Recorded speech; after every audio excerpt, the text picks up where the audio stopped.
Donc, je m'appelle Karine Auberteau. Je suis d'origine américaine, mais je suis en France depuis beaucoup d'années.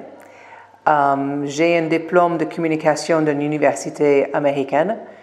Ça fait plus de 25 ans que je travaille dans les entreprises françaises, pour la plupart auprès des grands patrons, pour les aider dans leur communication et aussi de faire du coaching. Et j'ai aussi donné des cours à l'université pour la communication interpersonnelle.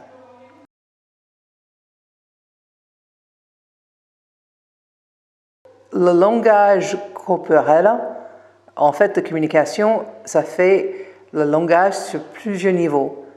On a le langage oral, on a aussi le langage de corps, mais il ne faut pas oublier le langage d'écoute.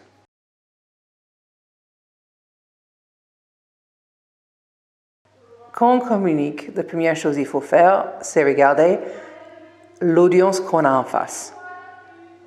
À qui on adresse. Le même sujet qu'on va communiquer à différentes personnes, il faut adapter cette communication. Vous allez voir la réaction. Par exemple, si vous êtes sur un terrain, vous avez 30 personnes devant vous, vous êtes en train de faire la préparation avant un match. Là, c'est vous qui donnez les ordres, c'est vous qui êtes en train d'entraîner des personnes. Vous prenez de bonnes postures. Mais si vous recevez quelqu'un qui n'a pas fait de sport depuis 10 ans, qui vient avec beaucoup de peur pour remettre en cause, si vous gardez cette posture, ça ne va pas marcher. Si la personne est en train d'expliquer un peu le côté vulnérable,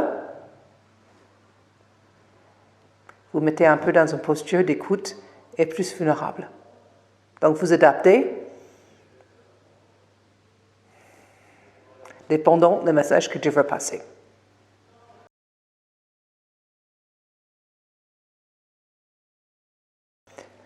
C'est ça. Si la personne est en train de vulnérable, parfois on peut aussi faire le miroir de la posture de la personne en face.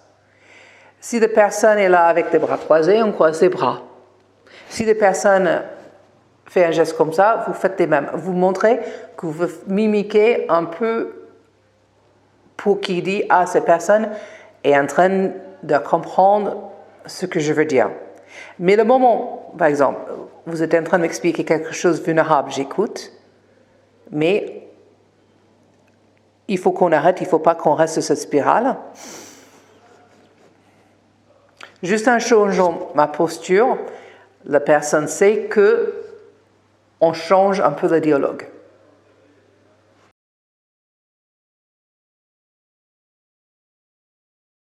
Écoute.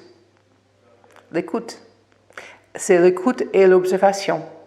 Parce que si vous êtes en train de dire un message et vous voyez les réactions de l'audience, il faut être capable d'adapter le message ou même poser des questions à la personne. De dire, j'ai le sentiment que cette information vous dérange ou vous touche. Et vous les aide à aussi exprimer. Parce que la communication, c'est juste pas dans un sens, c'est aussi le retour. Par exemple, je peux faire une très jolie présentation PowerPoint, je peux vous inviter pour une réunion, je peux vous expliquer quelque chose, et à la fin, je vais dire, tout va bien, il a compris le message. Pas forcément. Et c'est ça, souvent, c'est le piège. Mais j'avais fait un joli PowerPoint, ça m'a pris 10 heures. Oui, mais vous n'avez pas communiqué.